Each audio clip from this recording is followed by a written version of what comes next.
क्या आप चाहते हैं कि आपको जिंदगी में कभी भी एंजाइटी की प्रॉब्लम ना आए, तो प्लीज ये वीडियो एंड तक जरूर देखिएगा, क्योंकि आज हमारे साथ हैं जानी मानी साइकियाट्रिस्ट और एजेस हॉस्पिटल की डायरेक्टर डॉक्टर पूजा दुबे.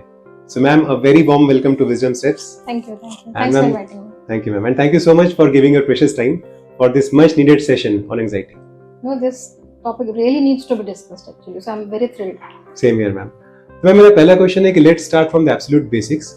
ये एंजाइटी होता क्या है? आमतौर पे हम आम जीवन में बोलते हैं कि मुझे बेचैनी लग रही है, मुझे रेस्टलेसनेस लग रही है. तो क्या यही एंजाइटी है या एंजाइटी के कुछ स्पेसिफिक सिम्टम्स होते हैं? So जैसे स्ट्रेस एंजाइटी कंफ्यूज करते हैं लोग. जी. स्ट्रेस एक स्टिमुलस है, ओके वो फिजिकल हो सकता है, मेंटल हो सकता है. फॉर एग्जांपल आपकी तबीयत खराब है, बहुत समय से खराब है, या फिर साइकोलॉजिकल कुछ प्रॉब्लम्स आप डील कर रहे हैं, घर में किसी से झगड़ा हुआ है, कलीग्स के साथ प्रॉब्लम है, ओके फाइनेंशियल कुछ प्रॉब्लम हुआ है. जी. सो ये डिफरेंट टाइप्स ऑफ स्ट्रेस है.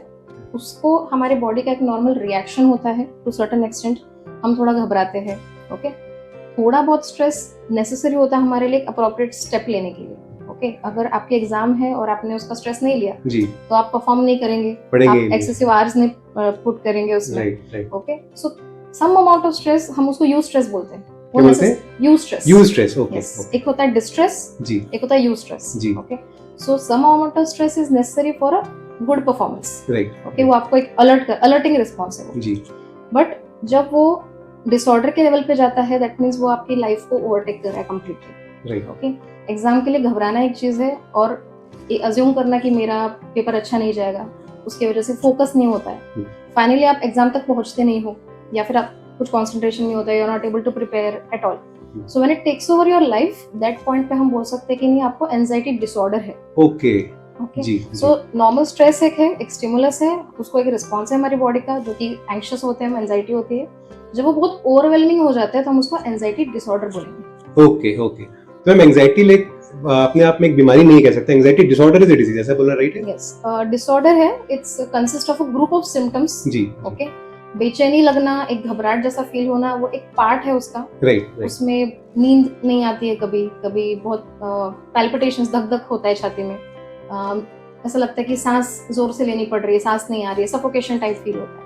सो बहुत सारे सिम्टम्स है, उनको मिलाकर ये डिसऑर्डर है, एंजाइटी डिसऑर्डर. तो बहुत ही ब्रॉड स्पेक्ट्रम है. जी.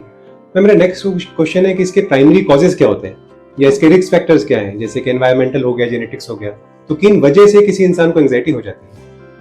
सो सबसे पहले हम जब पेशेंट आता है, we have to rule out कि ये फिजिकल प्रॉब्लम की वजह से है या प्योरली साइकोलॉजिकल किसी तनाव की वजह से एंजाइटी हो रही है. ओके सो बहुत सारे फिजिकल प्रॉब्लम्स रिजेंबल करते हैं एंजाइटी सिम्टम्स. फॉर एग्जांपल अगर किसी को डायबिटीज है, ओके डायबिटीज है, मेडिसिन चल रही है या डिटेक्ट नहीं हुआ अभी तक, ओके किसी को हीमोग्लोबिन लो है, थायराइड का प्रॉब्लम है, आइदर हाइपरथायराइड और हाइपोथायराइड, ओके हार्ट का कुछ प्रॉब्लम है, बीपी का प्रॉब्लम है, तो इन सिचुएशंस में भी एंजाइटी के सिम्टम्स आते हैं. So we have to rule out that first. जी. कुछ मेडिसिन से एंजाइटी सिम्टम्स आते हैं, लाइक स्टेरॉइड्स, स्टिमुलेंट्स जो होते हैं, जो एस्थमा के लिए देते हैं हम. सेकंड सब्सटेंस अब्यूज जो लोग करते हैं, फॉर एग्जांपल अल्कोहल, टोबैको, इस टाइप के जो ड्रग्स हैं, वो एंजाइटी सिम्टम्स कॉज करते हैं. ओके. देन फिर आता है, अगर ये सब रूल आउट होता है, then we can come to psychological causes. Ji.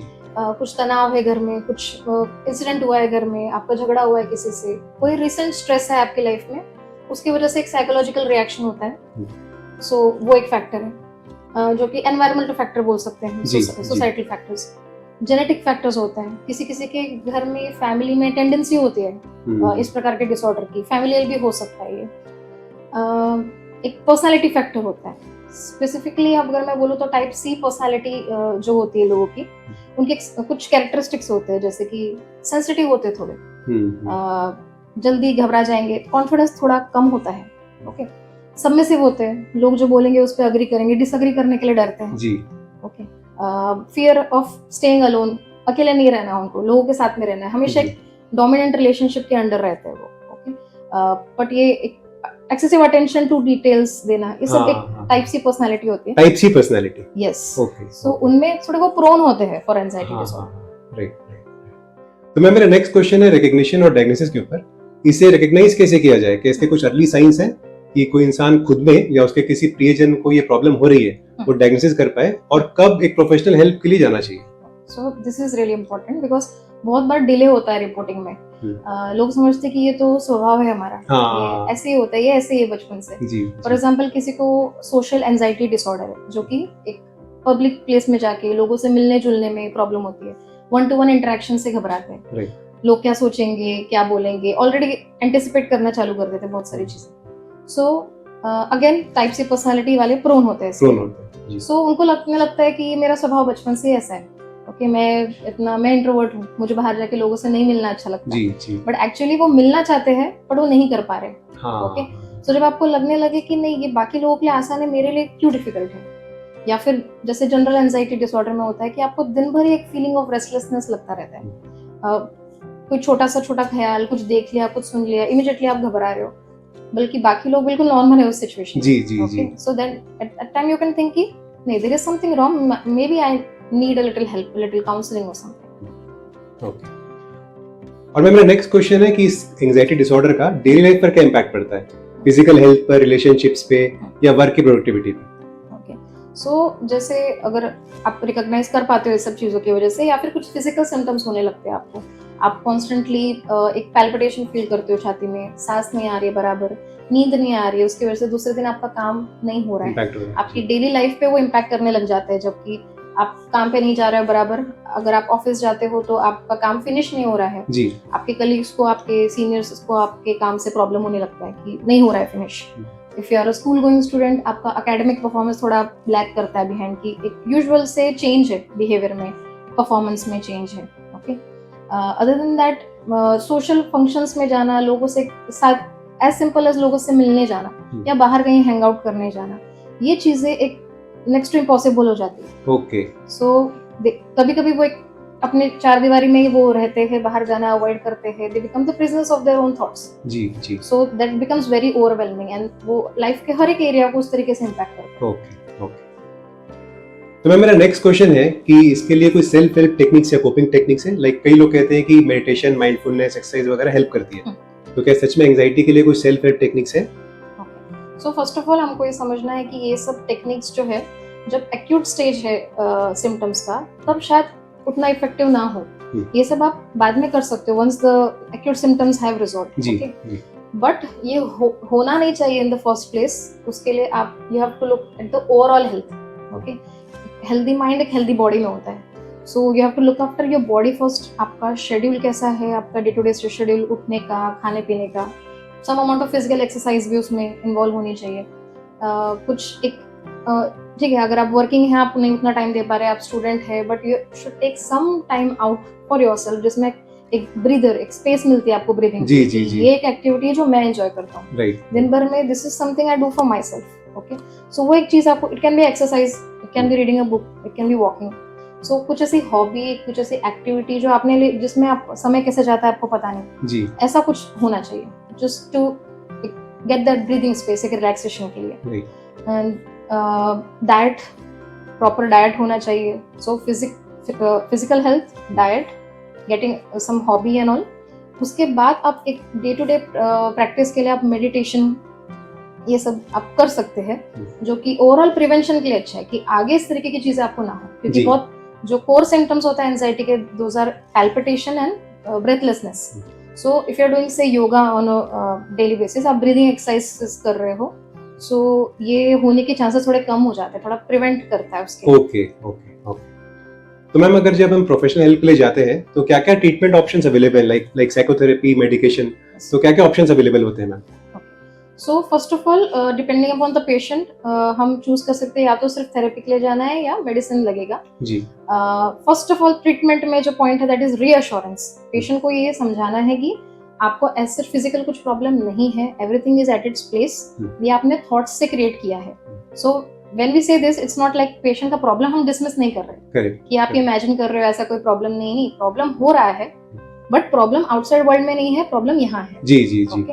So medicines acute stage में, जब बहुत ही ज्यादा आपको पैल्पिटेशन है, एंजाइटी सिम्टम्स बहुत एक्यूट है, तब medicines will play a bigger role.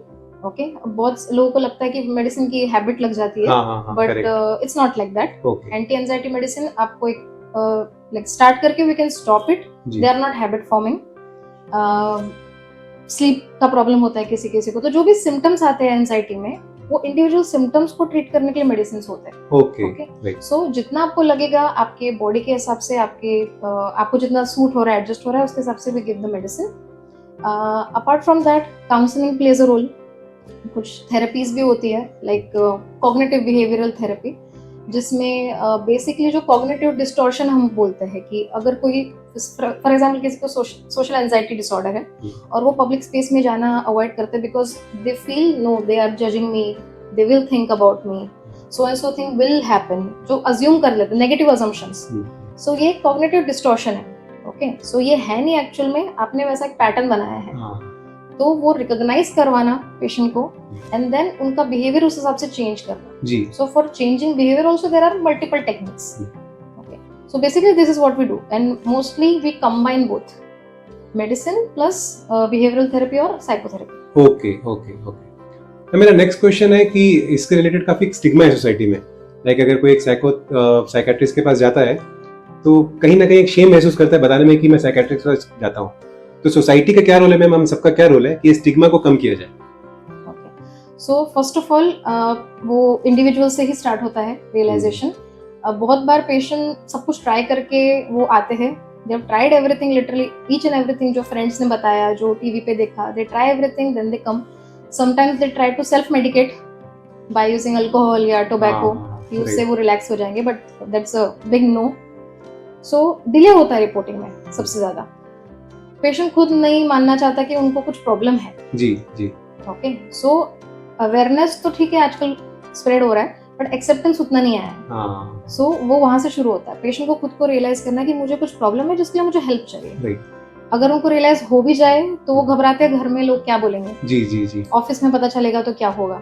So as a society हम अवेयर तो होते जा रहे हैं comparatively, specially in a city like Pune, but acceptance उतना नहीं है. करेक्ट. अगर किसी को साइकोलॉजिकल कुछ प्रॉब्लम है तो they want the person to behave as if उनको कोई प्रॉब्लम नहीं है. हाँ करेक्ट. ओके, सो ये सब चीजों की वजह से कई बार patient they don't even take the file home, they keep it in the clinic itself कि मैं जब आऊंगा तो मुझे आप दे दीजिए medicine, but I won't take this home, ताकि लोगों को दिखे ना कि एक psychiatrist yes yes, they are very afraid कि किसी कोई देख लेगा मुझे मेडिसिन, मुझे पागल समझेंगे, मुझे जज करेंगे, मेरा काम उससे हैम्पर होगा. So they fear about their impression a lot. Okay okay.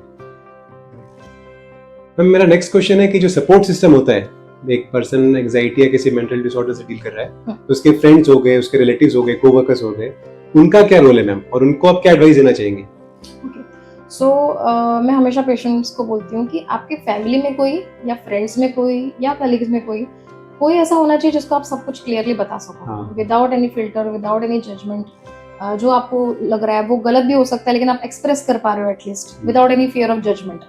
उससे क्या होता है कि शायद वो आपको लेके आए कि आपको ठीक है, आपको हेल्प की जरूरत है, बट उसकी वजह से भी कई बार डिले होता है ट्रीटमेंट में. अगर वो दूसरों को ही नहीं बता पा रहे तो वो डॉक्टर के पास नहीं आ पाते कई बार. ओके, इसमें क्या होता है, अगर आप बहुत समय से एंजाइटी से डील कर रहे हो तो बहुत बार डिप्रेशन में जाने के चांस होते हैं. Okay. You already always feel like there is some problem with me. सब लोग तो बहुत अच्छे से एंजॉय कर रहे हैं, बट मैं हर सिचुएशन में पैनिक हो जाता हूँ या हो जाती हूँ, मैं घबराती हूँ लोगों से मिलने के लिए, मैं कुछ भी सुन के तुरंत पैनिक हो जाती हूँ.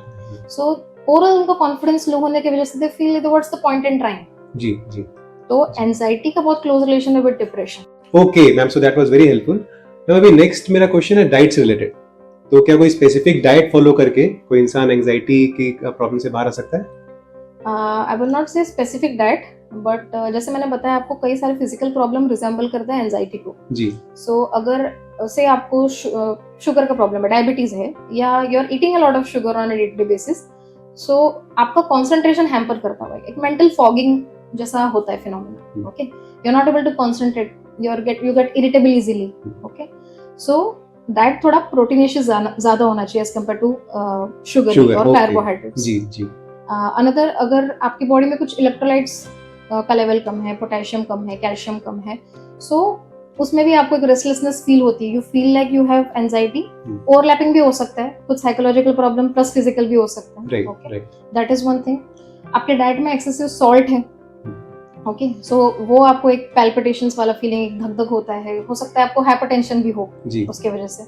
सो ये कुछ डाइटरी फैक्टर्स है. ओवरऑल थोड़ा न्यूट्रिशियस, एक well balanced diet, okay, with sufficient fibre and all, but diet एक पार्ट है, जी, ओके, जैसे मैंने बोला कि आपको आपकी फिजिकल हेल्थ का भी ध्यान रखना है, so it comes in that. Okay overall आपका हेल्दी माइंड हेल्दी बॉडी में रहेगा, सो जी। You have to take an overall approach, एक holistic approach. Okay got it ma'am. मेरा नेक्स्ट क्वेश्चन है कि एक इंसान ठीक है अभी फिलहाल काफी ज्यादा एंड ही वांट्स कि मुझे 5 साल में, आने वाले 10 सालों में जिंदगी में कभी भी एंजाइटी की तकलीफ ना आए, तो वो क्या क्या चीजें फॉलो करे जिससे वो हमेशा एंजाइटी से दूर रहे? Okay, so I would say कि strive for overall health. First of all आप सोचोगे कि सिर्फ मेंटल हेल्थ का या सिर्फ फिजिकल हेल्थ का ध्यान रखूंगा, बाकी सब अपने आप हो जाना चाहिए, सो ऐसा नहीं है। You have to allocate time to everything, you have to have a well balanced life. आप बहुत एम्बिशियस है, आपको बहुत कुछ अचीव करना है, बट उसके वजह से आप अपनी लाइफ, आपकी पर्सनल लाइफ, आपकी फैमिली लाइफ, आपकी फिजिकल हेल्थ आप कॉम्प्रोमाइज कर रहे हो। सो अंडरस्टैंडिंग योर लिमिट्स जी। आप ओवर स्ट्रेच अगर खुद को कर रहे हो तो there is a price to pay for that. Okay, for example I have few patients जिन्होंने से सैलरी हाइक के लिए they have changed a different job, but now they have to travel a lot.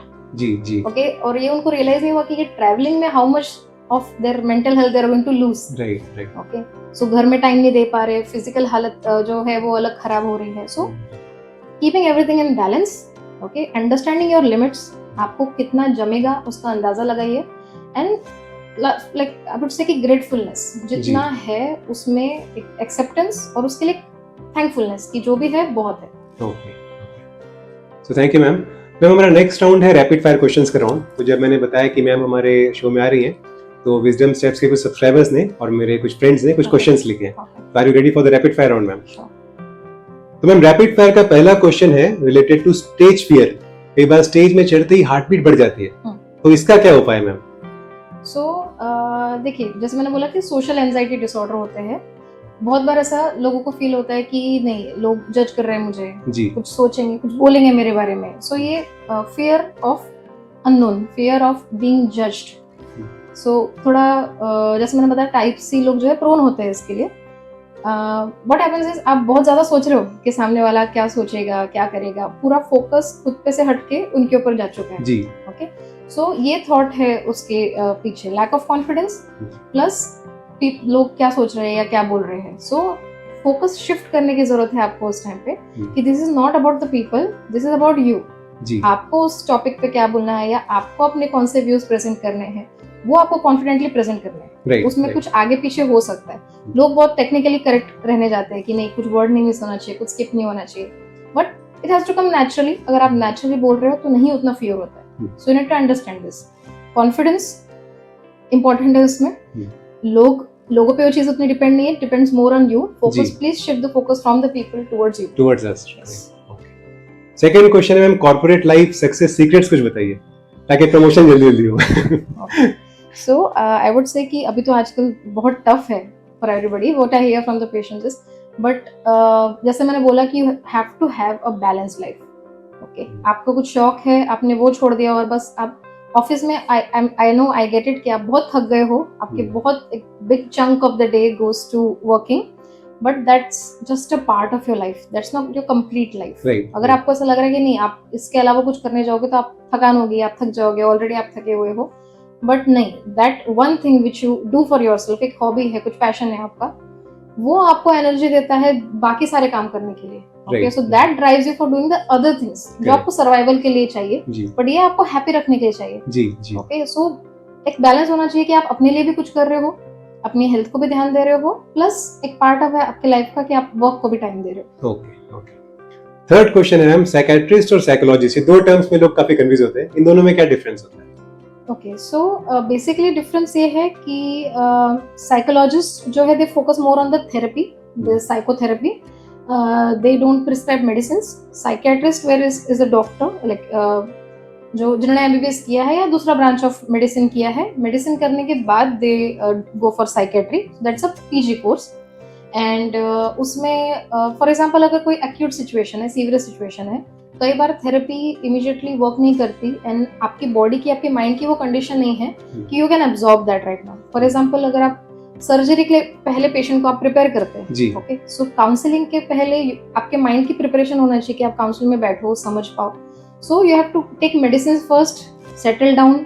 मैं severe या acute patients की बात कर रही हूँ। कुछ लोगों को थेरेपी से भी they benefit, so those are in a desperate need, जिनको अभी फिलहाल बिल्कुल भी लाइक रेस्टलेसनेस है, पैनिक हो रहा है, they might refer to psychiatrist first and then psychologist. Okay okay. Next question थोड़ा सा फनी भी है. How to be happy always? क्या हमेशा खुश रहना पॉसिबल है? Okay, so I think I had read somewhere, and I think that is very true. Happiness is the path. There is no path to happiness. Happiness is the path. Okay. Yes. So happiness is the journey. Right. It's not the destination. Right. So throughout जो आप कर रहे हो, you have to enjoy the process. आप सोचोगे एक दिन काम खत्म हो जाएगा, ऐसा नहीं है. Correct. Okay, तब मैं खुश होऊंगा, या ये सब निपट जाए तब मैं रिलैक्स बैठूंगा. Right. उस वक्त कोई नई सिचुएशन आ जाएगी. You don't know that. Correct. Okay, so you have to enjoy the process. You have to be grateful कि आपकी जर्नी कैसी है. You should not compare लोगों का कैसा था, मेरा कैसा है. आप कहाँ से यहाँ तक आए हो, आपके लाइफ में क्या क्या है जो शायद नहीं भी हो सकता था.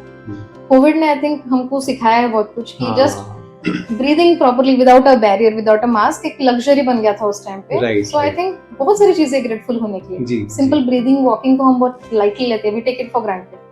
So that realization I think will keep us happy. Okay, thank you ma'am. Next question है ma'am, how many hours should we sleep?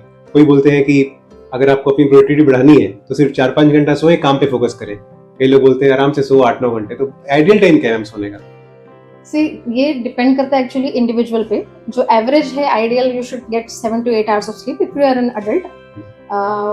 But having said that, आपको अपनी लिमिट्स का अंदाजा होना चाहिए. अगर आप कम सो रहे हो, that will take a toll on your body, on your body, on your mind. Okay, आप कैसे तो भी अपने आप को स्ट्रेच करके आप ओवर कॉम्पनसेट शायद कर दो, but then because you're working all the time, you're not getting proper relaxation, तो you go towards substance abuse. लोग ड्रग्स करते हैं अपने आप को अलर्ट रखने के लिए, एक्टिव रखने के लिए. They find themselves getting irritable without no reason. मैं चिड़चिड़ा पहले तो नहीं था, अभी क्यों हो गया? Because you're not getting enough sleep. जी. तो first and foremost as a patient, are you getting enough sleep? अगर आपकी नींद बराबर हो रही है, 50% प्रॉब्लम वहीं पे सॉल्व हो जाता है. So if you are a student, आपको पढ़ाई करनी है, अगर आप यू आर वर्किंग प्रोफेशनल, आपको जो भी काम करना है, आपको चीजें रिटेन करनी है, you need sleep for that. हमारी मेमोरी जो है वो नींद में ही स्ट्रांग होती है. So you need your body to recover, you need your mind to recover during sleep. जी जी. तो वहां पे कॉम्प्रोमाइज करना, लॉन्जेविटी से कॉम्प्रोमाइज करना हो गया. राइट. तो 7 से 8 घंटा स्लीप आप बोल रहे हैं जरूरी है? यस. नेक्स्ट क्वेश्चन है ma'am, how many hours of social medias हो गए? आजकल ये फेसबुक, इंस्टाग्राम वगैरह काफी यूज करते हैं, तो कितना दिन में अलाउबल लिमिट है? ओके, आई थिंक ये तो डिपेंड करता है इंडिविजुअल पे. दिन भर देखना ऑब्वियसली इज नॉट ओके. हर चीज का access is not good. Okay, so I would say कि अगर आप सोशल मीडिया देख रहे हो या मोबाइल यूज कर रहे हो, if you let that be a reward for you for a work well done, okay, so वो अपने आप लिमिट में रहेगा. right. अगर आपने सोचा कि नहीं I finish this homework first, उसके बाद मैं 1 घंटा अपने फेवरेट प्रोग्राम देखूंगा, सो वो अपने आप लिमिट में, because you are in check of आपको क्या क्या काम करने दिन भर. जी जी. If you watching it a bit extra, उसके क्या कॉन्सिक्वेंस होंगे, आपके क्या काम रह जाएंगे, काम रह जाने के क्या कॉन्सिक्वेंस होंगे. Okay, so I would say there should be schedule and time for everything. आपने थोड़ा बहुत टाइम पास के लिए भी अगर अलग वक्त निकाला हुआ है, उसमें आप देख रहे हैं 1-2 घंटा, I think that is okay. Other than that, वो एक लीजर एक्टिविटी के लिए it's okay. Should not take up your whole day. Okay okay ma'am. तो मैम आज का लास्ट रैपिड फायर क्वेश्चन है कि do shorts and reels decrease attention span? जो 30-30 सेकंड्स की वीडियोस आती हैं आजकल, कि उसको अगर हम ज्यादा देखेंगे तो हमारा अटेंशन स्पैन कम हो जाता है, इसमें सच्चाई है? यस. सो स्टडीज हुए हैं इसके ऊपर काफी, not any study, one study in particular, but इससे प्रूवन है कि आपका अटेंशन स्पैन कम होता है, आपकी फोकस करने की कैपेसिटी कम होती है. And another thing that happens is आपको इमीडिएट रिवॉर्ड की आदत लग जाती है. ओके, डिलेड ग्रेटिफिकेशन के लिए आप वेट नहीं करते, you don't put in that extra work और हार्ड वर्क करने की कैपेसिटी नहीं होती है. ओके, सो कोई काम करने जा रहे हैं आप, वो हो नहीं रहा है बराबर से, आउट ऑफ डेस्परेशन आप शायद सेल्फ मेडिकेट करो, आप alcohol low, tobacco low. Okay, but वो काम आगे होगा, मुझे परसिस्टेंट रहना है, आगे मुझे उसका सेटिस्फेक्शन मिलेगा, उसके लिए वेट नहीं करता. जी. So there is a need for immediate reward, immediate satisfaction, and decrease attention span. So that is true with this. Okay. तो मैम इस रैपिड फायर के साथ हम इस पॉडकास्ट के लास्ट क्वेश्चन पे आए, which is the closing thoughts. तो एज अ क्लोजिंग थॉट, आप जो भी इस टाइम वीडियो देख रहा है और एंजाइटी से सफर कर रहा है, उनको आप क्या एडवाइस देना चाहेंगे? So I would say कि strive for overall health. First of all, physical plus mental. जितना आप फिजिकल को ध्यान दे रहे हो उतना ही इसको दीजिए. Understanding that this is a problem, this is a real deal, okay, आप खुद अंडरस्टैंड करेंगे, आप तो आप अपने घर वालों को, अपने नजदीकी लोगों को समझा पाएंगे. Other than that, realising you are not alone. ये बहुत लोगों को होता है, लोग उस पर बात नहीं करते तो हमको पता नहीं चलता है. ओके, हो सकता है आपके आसपास के लोग इस चीज से गुजर रहे हैं, लेकिन आपने ध्यान नहीं दिया है, आप समझ नहीं पाए, अब आपके साथ हो रहा है, आपको रियलाइज हो रहा है. जी. So you are not alone. And plus बहुत बार एंजाइटी जो होती है, एक sense of getting out of control, कि चीजें मेरे कंट्रोल में नहीं है, इसकी वजह से भी होती है. जी. सो आई वुड से कि set realistic goals, realistic expectations. आपकी लिमिट आप अंडरस्टैंड करिए, आपकी कैपेसिटी आप समझिए. कैलकुलेटेड रिस्क लेना कभी भी सही होता है. So understand your limits, your capabilities, उसके ऊपर आप डिसीजन लीजिए. ओवर स्ट्रेच करने जाएंगे, जो चीजें आउट ऑफ कंट्रोल है उसको मैनेज करने जाएंगे, तो you will and up feeling miserable, you will and up feeling anxiety. Okay. तो मैम जाते जाते अगर आपसे किसी को अपॉइंटमेंट लेना है तो how can they contact you? So you can contact me at my clinic, which is in Akurdi, PCMC, Aegis Multispeciality Hospital. So there I practice. There you can contact me. तो ma'am के पूरे contact details आपको इस video के description और pin comments में मिल जाएंगे. Okay ma'am, so thank you so much. I think बहुत ही एक अच्छा सेशन हुआ, और जो भी एंजाइटी से डील कर रहे हैं या उनके कोई पीएन एंजाइटी से डील कर रहे हैं, तो उनको एक वीडियो से डेफिनेटली बहुत हेल्प मिलेगी. Thank you so much. I hope so. Thank you. Thank you.